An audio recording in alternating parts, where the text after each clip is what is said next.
MPs slammed the CBC for failing to carry out the most basic element of the CBC's mandate. Plus, the CBC did not learn their lesson from those cringeworthy op-eds they continue to publish, the world's stupidest opinion pieces. And finally, the media joined the COP26 party to promote total doomsday scenarios and fearmonger about climate. It's Fake News Friday. I'm Candice Malcolm, and this is the Candice Malcolm Show.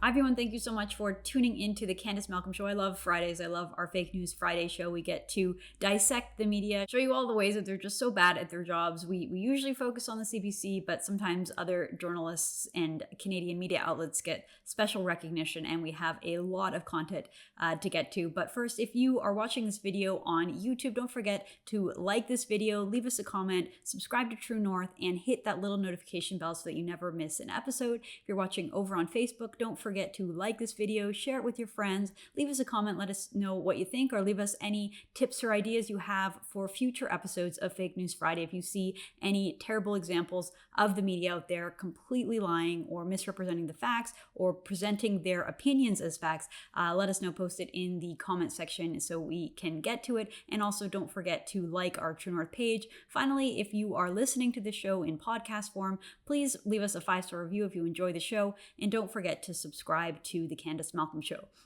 All right, so let's start off with this story. Over at Blacklock's, parliamentarians slammed the CBC for blacking out local evening newscasts. So the CBC showed some poor judgment. That's what the headline reads over at Blacklock's. So we learned that network managers on March 18th, 2020, 1 week into the pandemic, decided to black out the 6 p.m. newscasts in Vancouver, Calgary, Edmonton, Regina, Winnipeg, Windsor, Toronto, Ottawa, Montreal, Fredericton, Halifax, Charlottetown, and St. John. So basically every city in the country. All regular programming was restored by June 15th.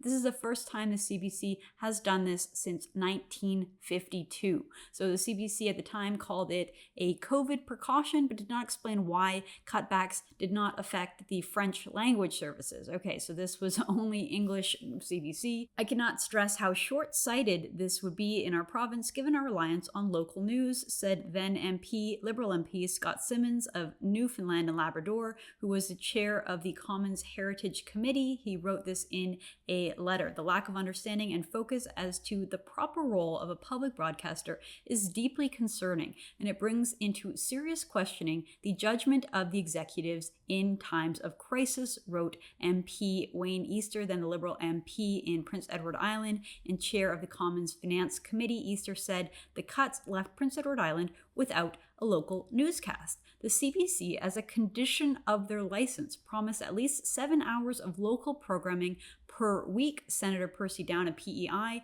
told the chamber another condition was they could not change without approval from the CRTC following a public process of consultation. None of this was done. The CRTC failed in their responsibility, said Downey, who called the news blackout idiotic. From the beginning of the pandemic, when we need it the most for information, they abandoned the field. CBC executives also received formal protests from the leader of the opposition in Newfoundland and Labrador, the leader of the Newfoundland NDP, and a local First Nations group, and the Federation of PEI Municipalities. So even if you defend the CBC, even if you're one of those people who loves the CBC and really believes in the idea of having a public broadcaster or government-run broadcaster, the sort of basic role that CBC fills is providing local newscasts in markets that don't have the private sector alternatives. So places where there isn't a CTV or a global newscast.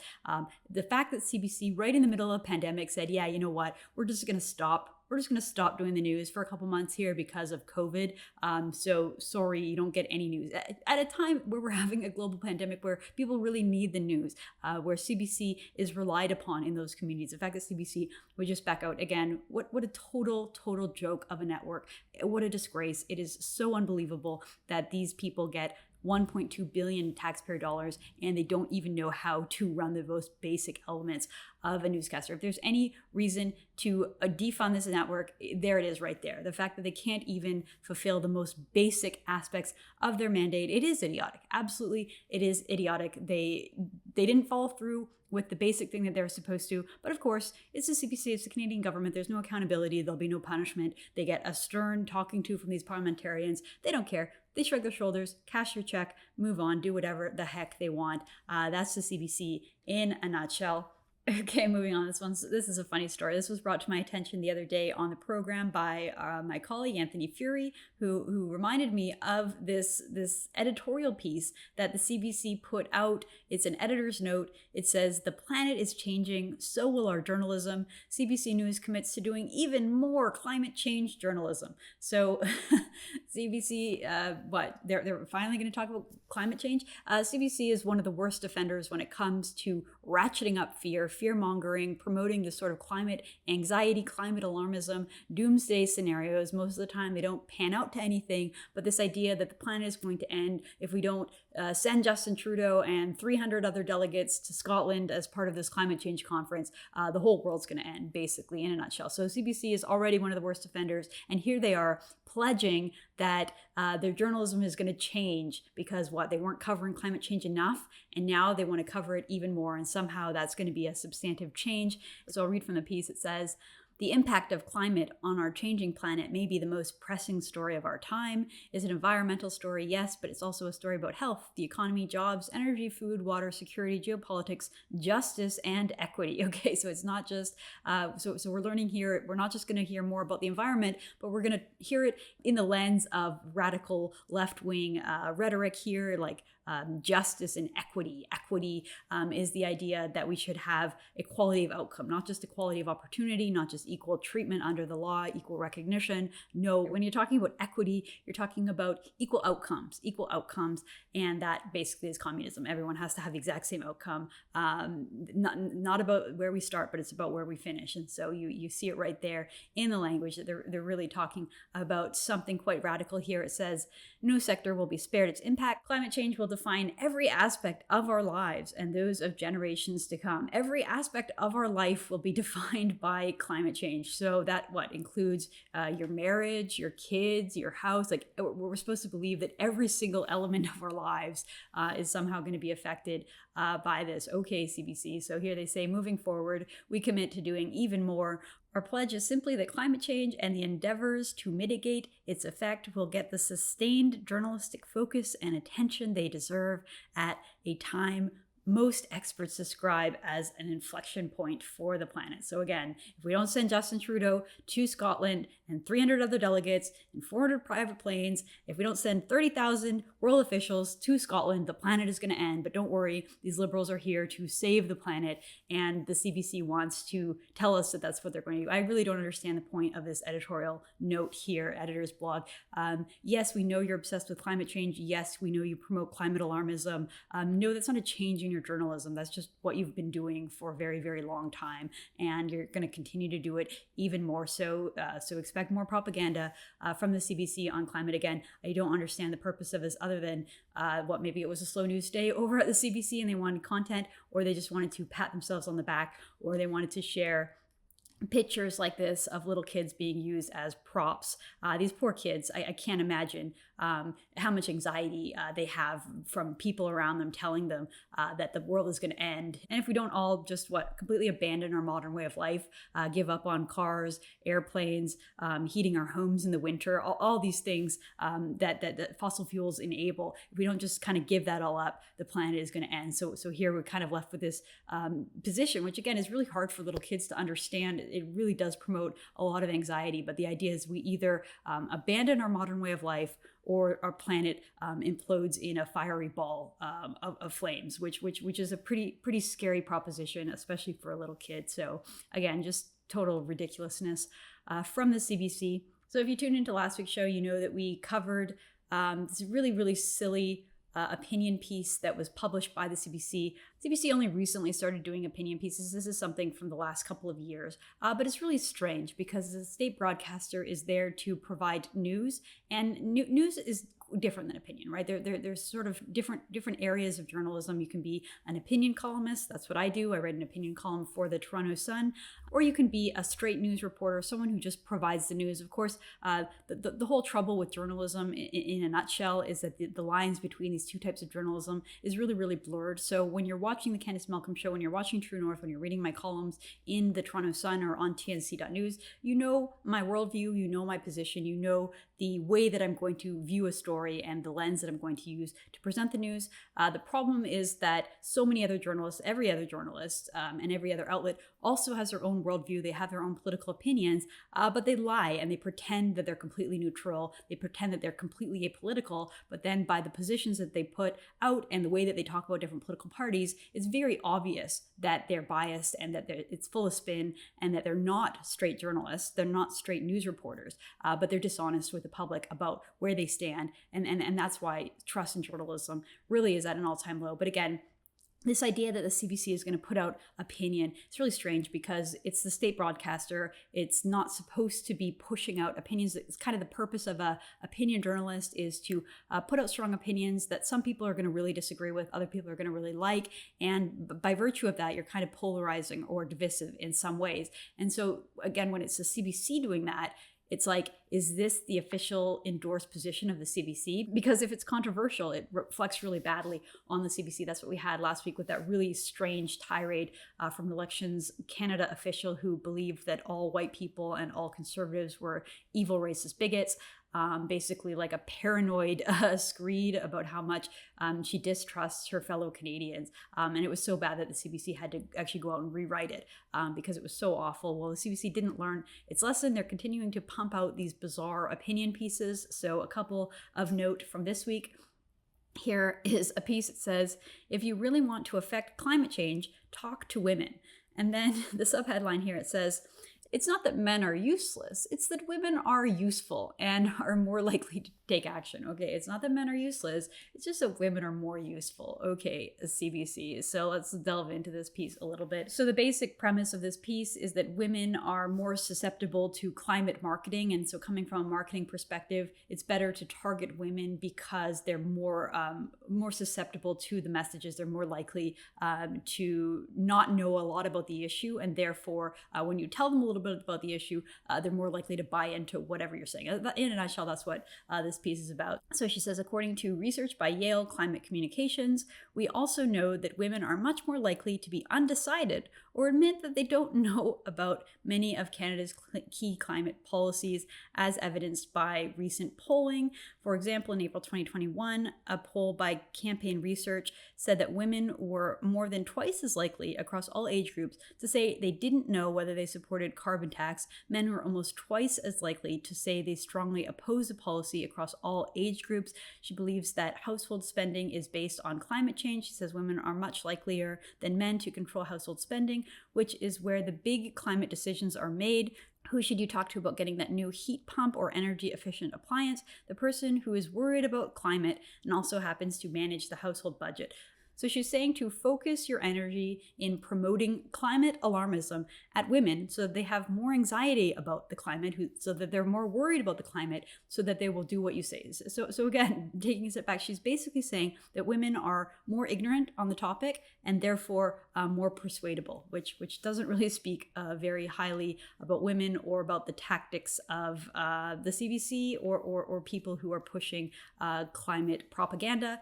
Now moving on to the next CBC op-ed here. This is another one of those first person's essays, so similar to the one that we talked about last week. This one says, my climate anxiety has turned me into a trash hoarder.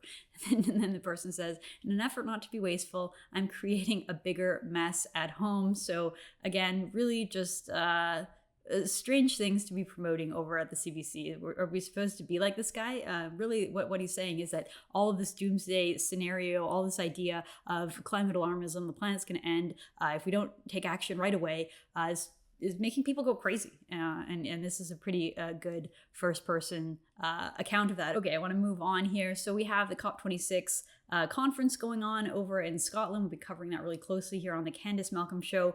And it really got me thinking about all of the doomsday scenarios and projections that we've been hearing about for so long that don't really make sense. And I want to point out a couple instances of the media sort of jumping in and promoting, doing the dirty work of all these politicians who want you to believe that we have some kind of an existential threat when it comes to the climate, that the planet's going to end if we don't take action, if all of these officials aren't immediately flown to Scotland so they can sit around and come up with schemes that will make us all poorer and make them feel better so they can virtue signal, basically. And so I went onto Twitter the other day, and this story was promoted all over Twitter. It was from Time Out London. It says 9 cities that could be underwater by 2030. So this is a kind of alarmism that they love to promote, this idea that our world will somehow substantially change, fundamentally change in our lifetime. They love round numbers too, so it's always by a certain date. It's always by, 2000, 2020. This one's by 2030. So 9 cities that could be underwater. Here's what the headline says. It says, global warming can be difficult to properly visualize. If you're not directly threatened by rising sea levels, suffering water shortages, or ravaged by wildfires, how do you know it's really happening? That's why projects like Climate Central are essential. The website creates maps that show which parts of the world could find themselves underwater due to rising sea levels as early as 2030. So again, the whole concept is just a fearmonger here. So I took a look at this map, these cities that supposedly could be underwater, and it's just so silly. It's so absurd. Mostly because all of these cities are already underwater.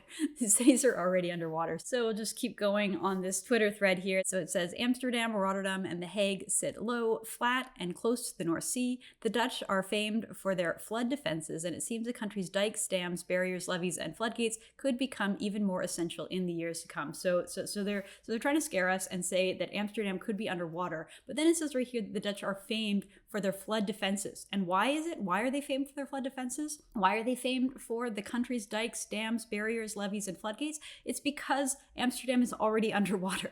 It's underwater. It's been underwater for a very, very long time. And that is why they have all these systems. That's why they become world leaders and innovators in this idea that the city is built below sea level. And so they have to have all of these mechanisms to keep the city from flooding, even though it floods from time to time. And so fact check here, 26% of the Netherlands is already below sea level.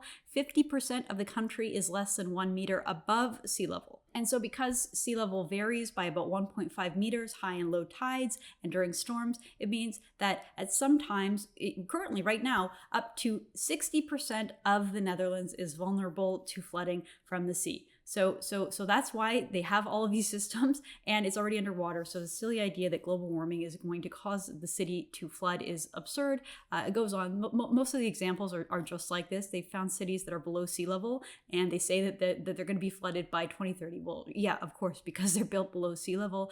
Here's another one, New Orleans. So it says, again, without the city's systems of levees, New Orleans would be severely threatened by rising sea levels. Even with them, the damage looks catastrophic. Again, fact check. Why is New Orleans vulnerable to flooding? It's because it's sinking. So this is according to CNN.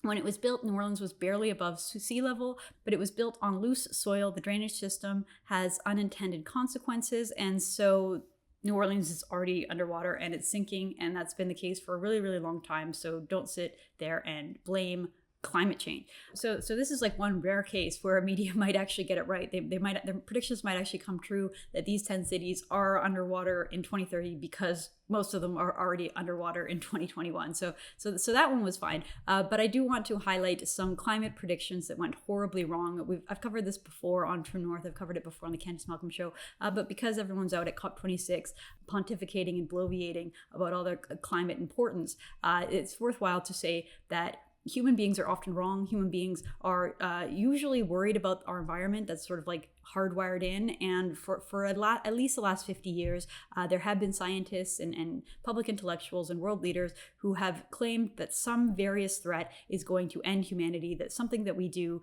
be it because of famines or because of an ice age coming or because of a nuclear holocaust or because of now climate change and global warming, the planet's going to end, species are all going to go extinct. They've been making these predictions for a very long time. So let's look at a couple examples of some climate predictions that have gone horribly wrong.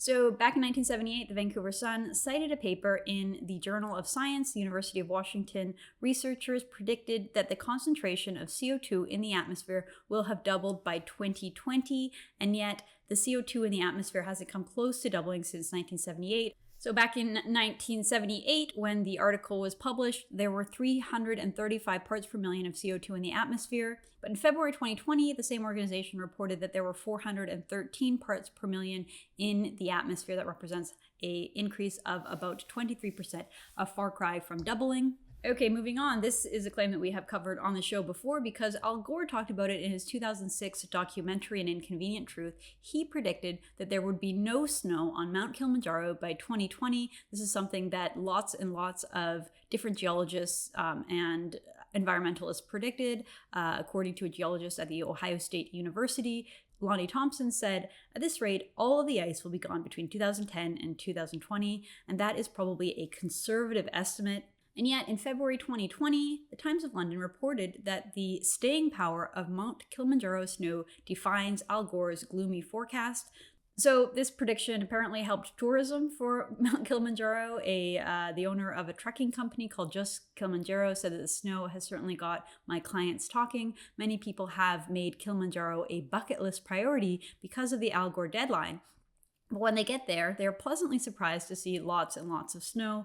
And finally, this one comes from True North over at tnc.news. Glacier National Park removed a sign predicting that the glaciers would be gone by 2020. So a national park in the United States, the northern part of the US, just south of the Alberta border in Montana called Glacier National Park. I've been there. It is absolutely beautiful. But there was a sign that said that the park's glaciers will be gone by 2020 due to global warming. They had to take that sign down, though, because the glaciers are still going strong. There are still 26 glaciers at Glacier National Park, and the sign was quietly removed in late 2019 because the prediction just simply didn't come true. And this isn't a bad thing. This is a great thing. All of the fear-mongering, all of the doomsday scenarios didn't turn out. That's great news. That's great news. It means that our planet is persevering. It means that there are innovations, that human ingenuity is making the world a better place. So don't listen to the people who want you to be crippled with fear, who want you to be hoarding garbage because of your climate